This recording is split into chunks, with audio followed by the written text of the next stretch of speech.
तो जय हिंद दोस्तों, आपका अपने चैनल यस की हम स्टडी पर एक बार फिर स्वागत है। बहुत ही इंपॉर्टेंट वीडियो, बहुत ही महत्वपूर्ण वीडियो के साथ आपके सामने हाजिर। देखिए मेरे प्यारे बच्चों, अगर आप कक्षा 10 की तैयारी कर रहे हैं ना, तो आपके लिए भी वीडियोस यहाँ पर आने शुरू हो गई हैं, तो आपको भी तैयारी करनी है, ठीक है ना। यहाँ पर देखिए हाई स्कूल उत्तर प्रदेश परीक्षा की बात करेंगे। परीक्षार्थी उत्तर पुस्तिका किसी भाग में अपना नाम नहीं लिखेंगे। आपको कॉपी कुछ इस तरीके से मिलने वाली है, ठीक है ना। तो आपको किसी भी कहीं पर भी आपको अपना नाम नहीं लिखना है, ठीक है ना। ये काम आपको ज़रूर कर देना है। और साथ ही साथ अगर आप चैनल पर नए हैं ना, तो चैनल को तुरंत लाइक शेयर कमेंट सब्सक्राइब जरूर कर दीजिए। साथ ही साथ बेल आइकन दबा लीजिए ताकि जो भी नोटिफिकेशन वो आपके स्क्रीन पर तुरंत ही पहुंच जाए, ठीक है ना। तो यहाँ पर ध्यान दीजिएगा, केंद्राध्यक्ष एवं कक्ष निरीक्षकों को यह अधिकार होगा कि वे परिषद की परीक्षा में सम्मिलित होने वाले परीक्षार्थियों की तलाशी ले सकते हैं। परीक्षार्थी उत्तर पुस्तिका के पृष्ठ भाग पर दिए गए निर्देशों को ध्यानपूर्वक पढ़ें तथा सावधानी के साथ पालन करें, ठीक है ना। ये आपका हो जाएगा। निम्नांकित क्रमांक इस शिक्षा तक की पूर्ति परीक्षार्थी स्वयं करेंगे। इस उत्तर पुस्तिका का प्रयोग करने से पहले परीक्षार्थी यह भी देख लें कि उस पर वही वर्ष परिचित है जिस वर्ष में वह परीक्षा दे रहा है, ठीक है ना। तो ध्यान दीजिएगा। अब आगे देखिए क्या है। परीक्षार्थी सभी प्रविष्टियां शुद्ध एवं स्पष्ट रूप से स्वयं भरें। जो परीक्षार्थी हैं अपनी प्रविष्टियां जो हैं शुद्ध एवं स्पष्ट रूप से स्वयं भरेंगे, ठीक है ना। चलिए यहाँ पर आपको अनुक्रमांक डालना होगा शब्दों में, अंकों में, उसके बाद शब्दों में, ठीक है ना। आप विषय आपको डाल देना है, प्रश्न पत्र केवल डालना है, ठीक है ना।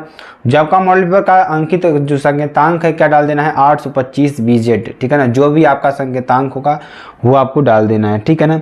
तो इस तरीके से आपको करना है, जो कि आपके लिए बेहद इंपॉर्टेंट और बेहद ही महत्वपूर्ण है, ठीक है ना। चलिए आगे आपको बताते हैं, ध्यान दीजिएगा। तो चलिए यहाँ पर देखते हैं आपको कॉपी को कैसे लिखना है। कॉपी को आपको कुछ इस तरीके से लिखना है, ठीक है ना, जिस तरीके से यहाँ पर लिखा हुआ है, ठीक है ना। तो जैसे यहाँ पर खंड क बहुविकल्पी प्रश्न, आपको प्रश्न को नहीं लिखना है, डायरेक्ट उत्तर लिखना है, क्योंकि यहाँ पर हमने आपको समझाने के लिए प्रश्न और उत्तर दोनों को लिखा हुआ है, ठीक। तो इस तरीके से आपको करना है, आपको कोई दिक्कत नहीं है। चलिए हम इसका पूरा सोल्यूशन आपको बताएंगे और आपको क्वेश्चंस को अच्छी तरीके से लिखते रहना है, ठीक है ना। लिखते रहना है मतलब कि आपको कोई क्वेश्चन छोड़ना नहीं है, आपको सारे क्वेश्चंस को करना है। और हाँ, आप लोग क्वेश्चंस को उठाएंगे, जैसे आपको शुरू कर रहे हैं तो एक से लेकर के लास्ट तक क्वेश्चंस को करते चले जाएंगे, तो आपको अच्छी तरीके से आइडिया हो जाएगा कि हम यहाँ देखिए एग्जामिनर भी जो कॉपी चेक करेगा ना, इसी तर्ज पे चेक करता है, उसको भी आसानी होती है, उसको भी देखिए मार्क्स देने में आसानी होती है। आप शुरू से क्लास तक करते चले जाएंगे तो उसको उसी हिसाब से नंबर देता चला जाएगा, ठीक है ना। ऑटोवान बिस्मार्क का संबंध किस देश से था? जो ऑटोवान बिस्मार्क था उसका संबंध किस देश से था, ठीक है ना। तो ऑटोवान जो बिस्मार्क था उसका संबंध किस देश से था? जर्मनी से था। किससे था? जर्मनी से था, ठीक है ना। चलिए अगला देखते हैं। निम्नलिखित में से किसे 1871 में जर्मनी का प्रथम सम्राट घोषित किया? अब निम्नलिखित में किसको 1871 में जर्मनी का प्रथम सम्राट घोषित किया गया?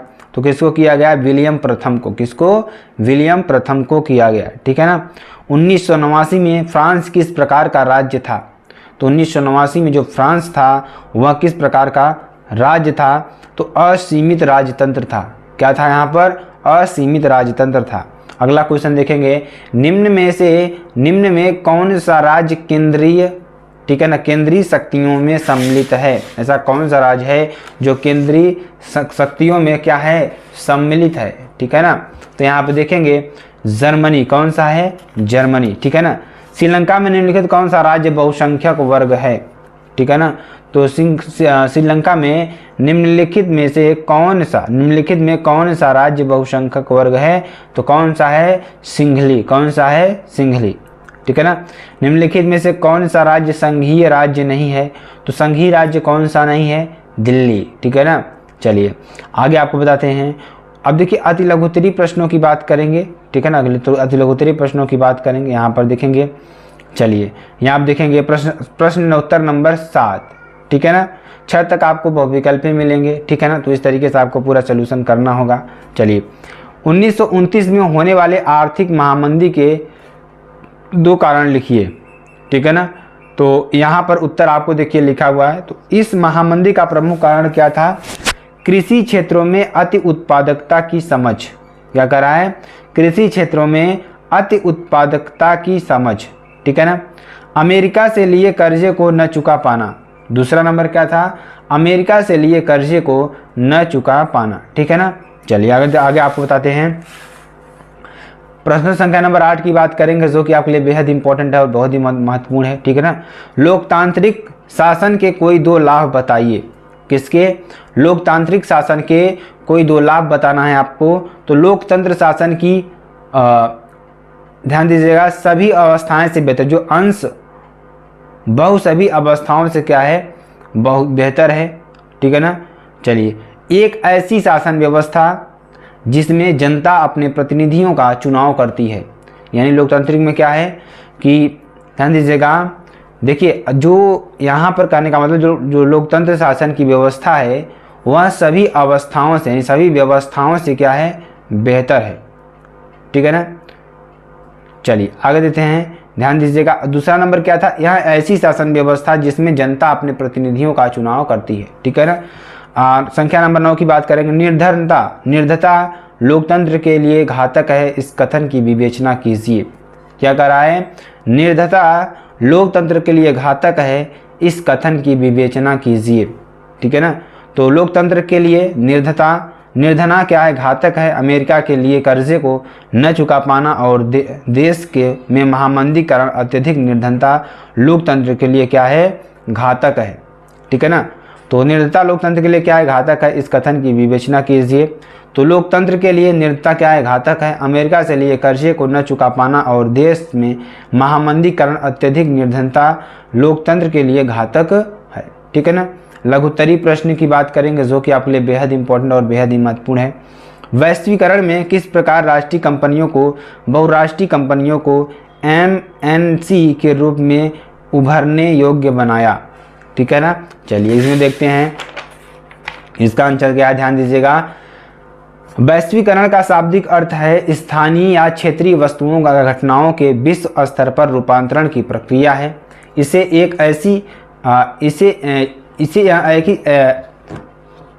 एक का वर्णन करने के लिए प्रयुक्त किया जा सकता है। ठीक है ना। तो आगे देखते हैं, जिसके द्वारा पूरे देश के लोग मिलकर समाज बनाते हैं तथा एक साथ कार्य करते हैं। तो इसी प्रकार बहुराष्ट्रीय कंपनियों ने राष्ट्रीय कंपनियों को MNC के रूप में उभरने के योग्य बनाया। ठीक है ना। चलिए प्रश्न संख्या नंबर 11 की बात करें। क्वेश्चन देखिए क्या है कि व्यक्ति की गरिमा की अभिवृद्धि के संदर्भ में, किसके?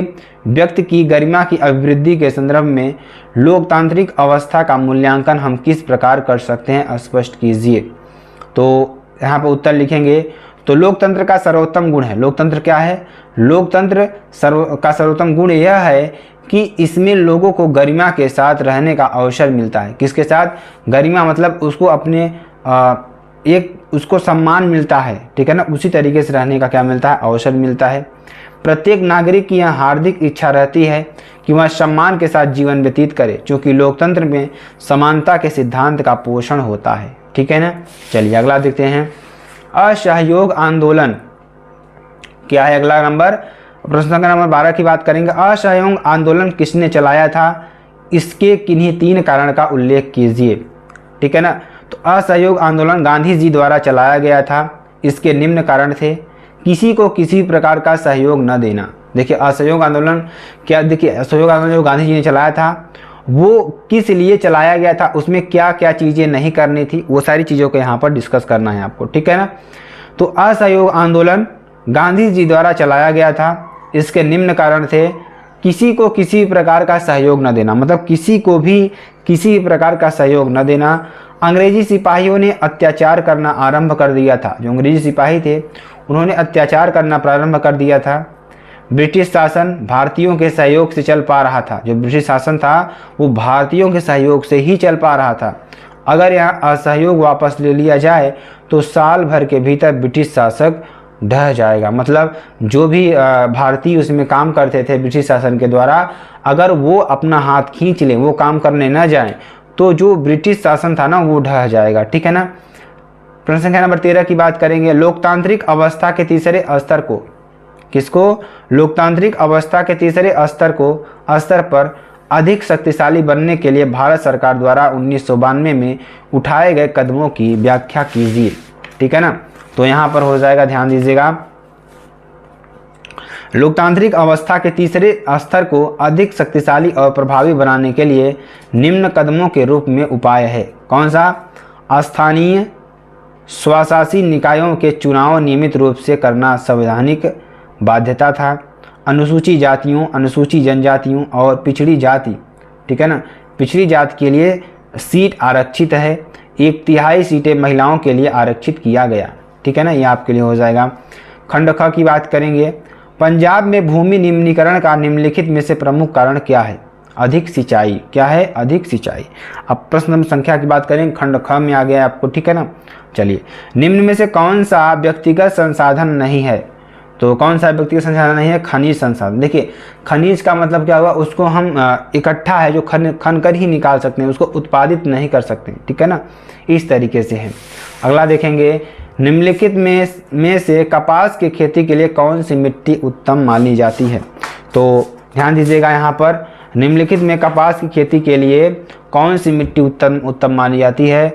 तो यहाँ पर अगर आंसर की बात करेंगे तो काली मिट्टी। कौन सी मिट्टी? काली मिट्टी क्या मानी जाती है? उत्तम मानी जाती है। हेमेटाइट का संबंध किस खनिज से है? हेमेटाइट का संबंध किस खनिज से है? तो लोहे के अयस्क से, ठीक है ना। 19 की बात करेंगे, मानव विकास रिपोर्ट 2018 में भारत को कौन सा स्थान प्राप्त हुआ? तो कौन सा स्थान प्राप्त हुआ? 13वां स्थान प्राप्त हुआ, ठीक है ना। प्रश्न संख्या नंबर 20 की बात करेंगे, एक मार्ग किन वस्तुओं के लिए प्रमाणिक चिन्ह है? खाद्य पदार्थ के लिए, ठीक है ना। चलिए, अति लघुत्तरीय प्रश्न की बात करेंगे। प्रश्न संख्या नंबर 21 की बात करेंगे, खनिज क्या है? खनिज क्या होता है, ठीक है ना। तो 21 की बात करेंगे, खनिज ऐसे भौतिक पदार्थ हैं, जो खनिज होते हैं ऐसे भौतिक पदार्थ हैं जो खान से खोदकर निकाले जाते हैं। किससे? खान से खोदकर निकाले जाते हैं। कुछ उपयोगी खनिज पदार्थों के नाम जैसे लोहा, कोयला, अभ्रक, बॉक्साइट इत्यादि, ठीक है ना। संख्या 22 की बात करेंगे, देश की सबसे बड़ी गैस पाइपलाइन कौन सी है? तो यहाँ पर आंसर देखेंगे, रामनगर लोनी LPG पाइपलाइन, ठीक है ना, ये आपके लिए हो जाएगा। चलिए, अगला देखते हैं, खरीफ फसलों के 2 उदाहरण दीजिए, ठीक है ना। तो खरीफ फसलों के 2 उदाहरण देखिए, धान, मक्का, बाजरा, गन्ना इत्यादि, ठीक है ना। अति लघुत्तरीय प्रश्नों की बात करेंगे, यहाँ पर देखेंगे तो क्या हो जाएगा। संख्या नंबर 24 की बात करेंगे, तो भारत में और सौर ऊर्जा का भविष्य उज्जवल क्यों है? जो भारत है, भारत में सौर ऊर्जा का भविष्य उज्जवल क्यों है? कोई 3 कारण दीजिए। तो भारत कटिबंधीय देश है, इसमें सौर ऊर्जा की दोहन करने की भारी संभावनाएं हैं। इसमें क्या है? इसमें सौर ऊर्जा की दोहन करने की भारी संभावनाएं हैं। फोटोवोल्टाइक प्रौद्योगिकी से सूर्य के प्रकाश को सीधे विद्युत में बदल दिया जाता है, ठीक है ना। चलिए, विदेशी व्यापार के अनुकूल बनाने में कोई 3 सुझाव लिखिए। विदेशी व्यापार के अनुकूल बनाने के कोई 3 सुझाव लिखिए, ठीक है ना। तो भारत के विदेशी व्यापार को अनुकूल बनाने हेतु 3 निम्नलिखित हैं। कौन कौन से? इस्पात, खनिज तेल व रासायनिक पदार्थों के आयात में तेजी से वृद्धि हुई है, ठीक। मशीनों के आयात में वृद्धि दर बढ़ी है। खाद्यान्नों के आयात में कमी हुई है, ठीक है ना। चलिए, अगला देखते हैं, संख्या नंबर 26 की बात करें, किसी अर्थव्यवस्था में कृषि का क्या महत्व है समझाइए, ठीक है ना, ये आपको करना है। तो यहाँ पर 26 की बात करेंगे, जो कि आपके लिए बेहद इंपॉर्टेंट और बेहद ही महत्वपूर्ण है, ठीक है ना। तो कृषि क्षेत्र के भारतीय अर्थव्यवस्था का आधारभूत स्तंभ, यह क्षेत्र न केवल भारत की GDP में लगभग 15% का योगदान करता है, बल्कि भारत की लगभग आधी जनसंख्या रोजगार के लिए कृषि क्षेत्र पर ही निर्भर है, ठीक है ना। चलिए, 27 की बात करें, तृतीयक क्षेत्रक अन्य क्षेत्रों से भिन्न कैसे है, व्याख्या कीजिए। तो तृतीयक क्षेत्रक अन्य क्षेत्रों से इस अर्थ में भिन्न है कि अन्य क्षेत्रों में किसी न किसी वस्तु का उत्पादन स्थान होता है, वहाँ तृतीयक क्षेत्र में वस्तुओं के स्थान पर सेवाओं का सृजन होता है, ठीक है ना। तो इस तरीके का पूरा मॉडल पेपर था। अब ध्यान दीजिएगा, इसमें इसी तरीके से क्वेश्चंस आपके क्या आएंगे, जो नागरिक शास्त्र है ना वो भी आएगा। तो इसमें नागरिक शास्त्र का सलूशन नहीं दिया है, लेकिन आपको इस मॉडल पेपर को ढूंढना है। किसको? 825 VZ को। यहाँ से पूरा उसका सलूशन आपको मिल जाएगा। तो मेरे प्यारे बच्चों, अगर आपको वीडियो पसंद आती है, आप चैनल को लाइक, शेयर, कमेंट, सब्सक्राइब जरूर कर सकते हैं। फिर मिलते हैं नेक्स्ट वीडियो में नए टॉपिक के साथ। तब तक के लिए जय हिंद, जय Bharat, bye bye, take care.